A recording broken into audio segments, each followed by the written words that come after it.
Have you ever thought that those seemingly small and tiny moments can have a massive impact on your credibility? Well, this video is exactly about that, about how you can build credibility within the small moments that happen to you every single day. Use it and you'll be unstoppable! Whoop, whoop, whoop. But if you don't, you might see other people leapfrog ahead of you, but let's not make this happen. No. Instead, push it aside and already let's have a look at point number 1, which is your credibility is in the small moments. Credibility isn't built during big presentations. It's built in the tiny decisions you make when no one is watching. People remember consistency more than perfection. So your daily habits, they matter more than your occasional wins.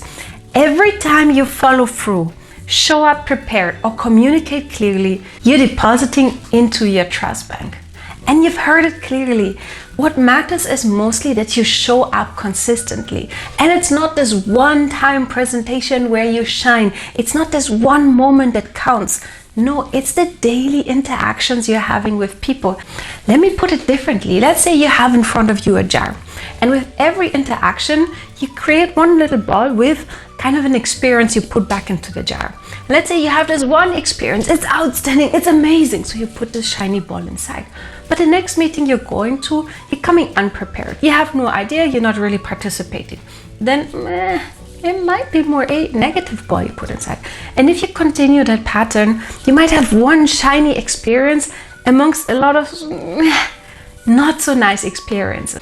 Therefore, think about that every interaction you're having is actually a critical part in building up your credibility and also building up the trust. And here's the thing, it takes a lot of time building up trust with all the small actions you're doing every single day. And it might just take one moment to just completely destroy it. Therefore, pay attention to the small, seemingly moments that will help you accelerate your growth within the company. What do I mean with small moments? It can be about how you talk to your colleagues. It can be about taking on small opportunities that are given to you. It can be about how you come to a meeting. Are you prepared? Do you already bring up ideas? Are already thinking of the next step ahead?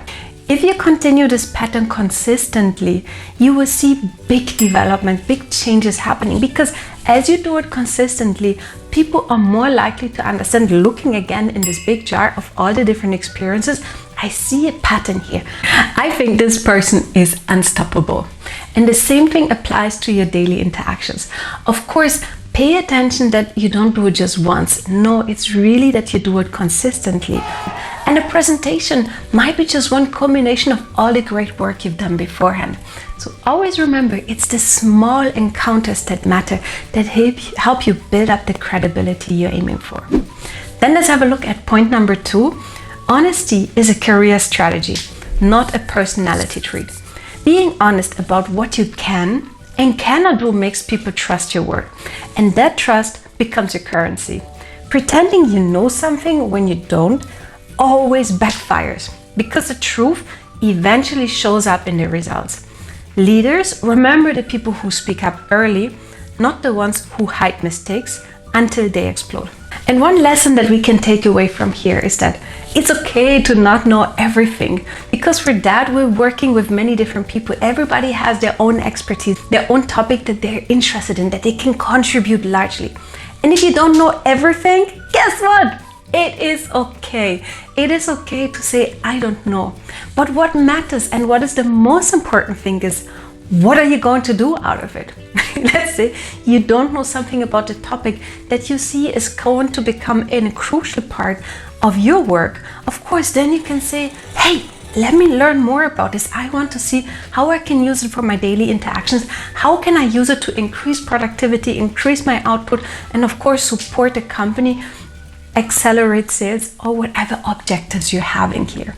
And again, it's important when you acknowledge that something that you don't know everything, it's okay. But the most important thing is, what are you going to do out of it? Here's a personal story, and let me maybe tell you a bit the longer version, because I think it's still relevant. At some point when I was interviewing, I've learned that sometimes you don't need to learn answers by heart. The most important thing is that people just want to know who you are, how you can contribute to the team. And at some point in one job interview, I was asked something I honestly and literally had no clue at all what it was about. And instead of pretending, yes, I know it all, and just mumbling stuff here and there and pretending that I'm super smart and I know everything, I simply said, I don't know. And the interesting part is that after the interview, after I was hired in the company, I was told that this answer was also contributing to why I was hired in the company. They appreciated that I was honest about not knowing everything, and I was willing to learn more and see how I can still contribute and learn more about those points. So here we have it. It's not about knowing everything and saying, yes, I'm super smart, I know everything. Part of being unstoppable is knowing your strength, but also knowing when you don't know something and take action to see, do I need to change it? Do I need to fix it? Do I need to learn something? Do I need to pivot, etc.? Then let's move on to point number 3. Shortcuts always cost more later. Shortcuts feel efficient in a moment, but they usually create double work, damaged relationships, or lost credibility. When you rush through tasks or cut corners, people start questioning your reliability, even if they never said it out loud. The long game always rewards the people who choose quality over speed when it matters. And I can imagine that sometimes you have goals on your list that just seem so incredible, and it might be easier just to invent some results, to just lift up the results so you look way better. It might work in the short moment, but over a long time, you might get caught anyhow at some point. And what happens if people see that you've been lying in one part? It just completely damages your reputation. Remember that jar with 100 items? It took you ages, it took you a lot of time to build up that reputation, that great and strong reputation. But the point is, once people notice that you've been taking the shortcut at some point, it might completely damage your reputation. It might completely crush the entire trust people had in you, because they saw in one instance that already surfaced, you've been kind of taking the shortcut or been creating fake results. Sorry, I say you just in general, just to visualize a bit what might be the impact of taking a shortcut that might seem so simple and so easy at some point. That's why always remember that a shortcut might be great and it might be a shortcut, but think about, are there any possible consequences that can happen for it? Because you might think, or somebody might think they're super smart with cutting corners here and there, but guess what? There are even smarter people out there who might catch it one day or another.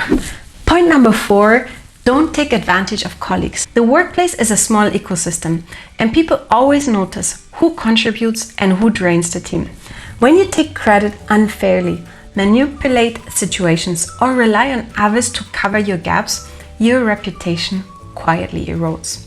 The colleagues you respect today might be the ones recommending you for opportunities tomorrow, or blocking them. Let's completely change the situation and look at the bigger picture.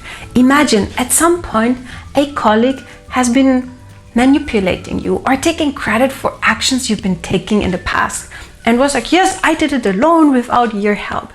Now, how would you react if somebody asked you, can you please give me a recommendation about the person? We're thinking of promoting that person. Would you ever want to give a positive recommendation about that person? How would you do that? And that's why you never want to take advantage of your colleagues, because you never know in which situation your colleague might be in a later time, which situation or which role or which reputation they will have in the future. They might be the key ingredient, the key point, the key person for deciding about your promotion or for taking on any other amazing opportunities that you've been just longing for so long time, but you cannot get it because that one colleague is holding you back. That's why always remember to not take advantage of colleagues. Treat them respectfully and also supportive, because again, you never know how you might see each other again or what kind of role they play in your future. Point number 5, your reputation is your long-term leverage. Skills get you hired, but your reputation determines how far you rise and how many doors you open. People advocate for the professionals they trust, not the ones who are simply talented. Every interaction is a chance to reinforce the story people tell about you when you're not in the room. And that actually adds up beautifully to what we said beforehand. What you can learn from here is that specifically it's important about how you interact with people, how you make them feel when talking to you.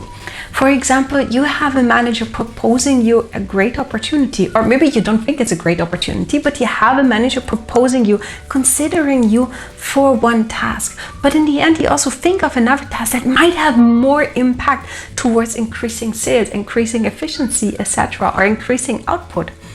Think about how you interact with that manager, how you either decline or how you react specifically to the situation. For example, you can think of saying, yes, I already have a great project in mind, but let me see how I can still help you so that we get both projects running successfully. And by doing this, you actually make the other manager comfortable because they know no matter what is happening, this person or you always get my back. You always support me. Even though you have many other things on the plate, I know I can rely on you. And again, here it's about how you interact with people because they always remember how they felt when talking to you.